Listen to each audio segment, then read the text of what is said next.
witnesses who were in the detention center with him saw guards using force against him.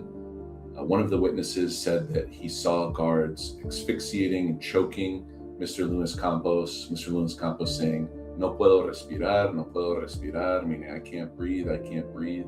And then they couldn't hear anything else from him.